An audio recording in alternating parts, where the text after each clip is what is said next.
Welcome two movie spoiler. तो आज हम देख रहे हैं अर्तुरुल सीरीज की एपिसोड 5, जिसका स्टार्ट कुछ यूं होता है कि सुलेमान शाह गुंदोगदू के खेमे में जाता है जहां कुर्दोगलू पहले से बैठा होता है। वो उन दोनों के पास बैठ जाता है और गुंदोगदू से पूछता है कि अगर तुम सरदार होते तो तुम क्या करते, तुम मेरे आने से पहले क्या बात कर रहे थे। जिस पर गुंदोगदू कहता है कि अगर मैं सरदार होता तो हमले में कोताही करने वाले सिपाहियों की सजा के बारे में सोचता। उसके बाद वो कुर्दोगलू से पूछता है, जिस पर कुर्दोगलू कहता है कि जो सुलेमान शाह फैसला करता है वही बेहतर होता है। उसके बाद सुलेमान शाह गुंदोगदू से कहता है कि तुम अपने काम पर ध्यान दो। जिस पर गुंदोगदू हैरान होकर पूछता है कि बाबा कौन सा काम। और उसके बाद सुलेमान शाह उसे कहता है कि कल तुम तिजारत का सामान लेकर उसे बेचने के लिए जाओगे। इसके अगले सीन में अर्तुरुल और उसके सिपाहियों को जंगल में दिखाया जाता है, जिनके पास इब्नुल अरबी भी बैठे होते हैं और कमांडर टाइटस भी, जो कि एक मुसलमान ताजर का भेष बदलकर उनके पास आता है। उसके बाद उनका खाने के लिए शुक्रिया अदा करता है और उनसे रुखसत तलब करते हुए चला जाता है। और जाने के बाद रास्ते में उसका साथी कहता है कि तुमने इनका काम यही तमाम क्यों नहीं किया। जिस पर वो उसे कहता है कि ये वो जंगजू हैं जिन्होंने हमारे 15 सिपाही मौत के घाट उतार दिए, इसलिए मुझे हलब पहुंचकर इनके लिए कोई जाल बिछाना चाहिए। और इसके बाद कबीले को दिखाया जाता है, जहां पर एक ढोल वाला ढोल बजाते हुए ऐलान करता है कि सुलेमान शाह का हुक्म है, जिन लोगों ने अपना सामान बेचने के लिए भेजना है काफिला रवाना होने के लिए तैयार है। अब लोग अपना सामान दे सकते हैं जो बाजार में बेचा जाएगा।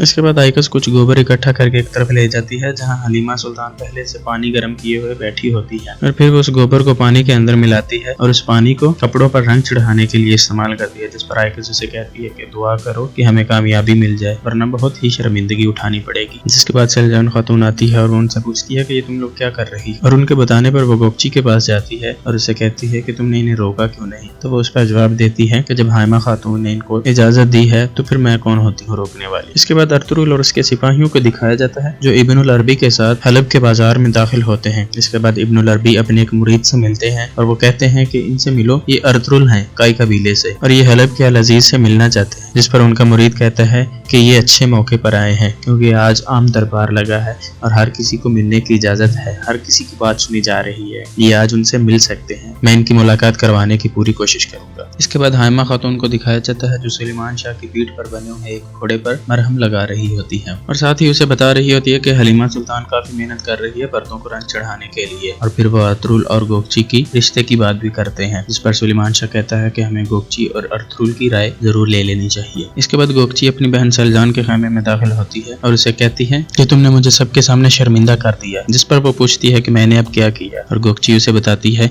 कि मैंने तुम्हारे कहने पर हलीमा सुल्तान के सामने ये कह दिया कि मैं अर्तुरुल का इंतजार कर रही हूँ। अब आइकस ने भी ये सुन लिया और अब सबको पता चल जाएगा, अब सब मेरा मजाक उड़ाएंगे। जिस पर उसकी बहन कहती है कि ये बहुत अच्छा हुआ, तुम्हें सबको बता देना चाहिए, तुम्हें चीख चीख कर सबको बताना चाहिए, तुम्हें अर्तुरुल को वैसे ही फांसना चाहिए जैसे मैंने गुंदोगदू को फांसा। हम दोनों सरदारों की बीवियां बनी और हमें अपने बाप के कत्ल का बदला भी सुलेमान शाह से लेना है। इसके बाद हलब में अर्तुरुल को दिखाया जाता है जो अमीर अल अजीज के दरबार में दाखिल होता है, जहाँ पर अमीर अल अजीज का मुंह बोला मामा लोगों की परेशानियां सुन रहा होता है। जिस पर अर्तुरुल उसे बताता है कि मैं कई कबीले से सुलेमान शाह का बेटा हूँ और मैं यहाँ जमीन का मुतालबा करने आया, मैं यहाँ रहने के लिए जगह चाहिए। जिसके बाद वजीर उसे कहता है कि तुम बदले में क्या दोगे। जिस पर अर्तुरुल उसे कहता है हमारे पास 2000 जंगजू हैं जो बहुत ही वफादार हैं और बहादुर हैं। इस पर वजीर कहता है कि हमारे महल में मुहाफिजों की तादाद भी 2000 से ज्यादा है, हमारे जंगजू बहुत कम हैं, इसलिए तुम्हारी ऑफर का शुक्रिया, अब तुम जा सकते हो। और इसके बाद जो सिपाही अर्तुरुल को बाहर ले जाने के लिए खींच रहा होता है,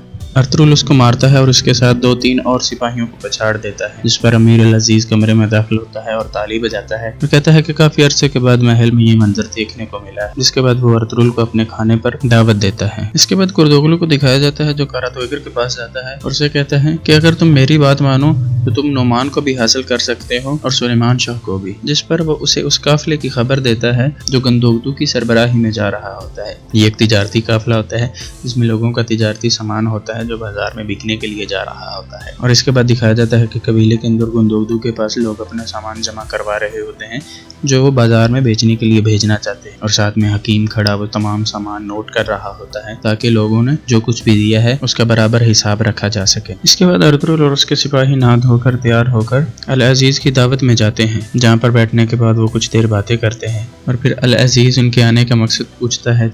जिस पर अर्तुरुल कहता है कि हमें हलब के अंदर रहने के लिए जगह चाहिए, कि जहाँ पर तुम लोग रहोगे कुछ ही दिनों बाद वो जगह तबाहार हो जाएगी और फिर तुम कहोगे कि हमें एक सल्तनत चाहिए। जिस पर अर्तुरुल कहता है कि यकीनन हमें एक सल्तनत चाहिए। और उसके बाद अमीर अल अजीज तंज़िया तौर पर कहता है कि क्या तुम्हें पूरा हलब ना दे दिया जाए, कैसा रहेगा। اس کے بعد امیر العزیز کا وزیر ان سے کہتا ہے کہ تم لوگ امیر العزیز کے لیے تحائف لائے، امیر العزیز بھی تمہیں کچھ تحائف دینا چاہتے ہیں، جس پر دو سپاہی ایک صندوق لاتے ہیں اور ان میں سے ارطغرل کے سپاہیوں کے ہتھیار نکالتے ہیں، جس پر امیر العزیز کہتا ہے کہ تمہارے سپاہی اپنے ہتھیاروں کی حفاظت نہ کر سکے تو ہمارے علاقے کی حفاظت کیا کریں گے۔ اس کے بعد امیر العزیز ان کو جانے کے لیے کہتا ہے اور کہتا ہے کہ میں اپنے وزیروں سے مشورہ کر کے تمہیں بتاؤں گا، جس کے بعد ارطغرل اور اس کے سپاہی ایک کمرے میں چلے جاتے ہیں۔ اس کے بعد ابن العربی کو دکھایا جاتا ہے جو اپنے مریدوں کے ساتھ ایک ذکر کی محفل منعقد کرتے ہیں اور وہ وہاں پر ذکر کرنے لگتے ہیں، اور پھر دوبارہ ارطغرل کو دکھایا جاتا ہے جو اپنے کمرے میں اکیلا نماز پڑھ رہا ہوتا ہے اور اسے زہر آلود دھوئیں سے چکر آنے لگتے ہیں۔ یہ وہ زہر آلود دھواں ہوتا ہے جو ان کی غیر موجودگی میں ایک کنیز ان کے کمرے میں ایک موم بتی لگا جاتی ہے،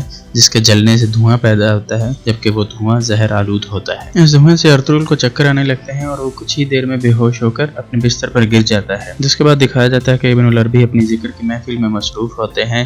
جیسا کہ تاریخ بتاتی ہے کہ وہ ایک نیک شخص تھے اور اللہ کے ولی تھے، تو انہیں الہام ہوتے ہے کہ ارطغرل کسی مصیبت میں ہے، تبھی وہ اللہ کا ذکر اور کرنے لگتے ہیں اور دعا کرتے ہیں کہ اللہ ارطغرل کی حفاظت فرمائے، اور تبھی ارطغرل بیدار ہو جاتا ہے اور اس کی آنکھ کھل جاتی ہے۔ اور اسی کے ساتھ اس ایپیسوڈ کا اختتام ہوتا ہے۔ اللہ حافظ۔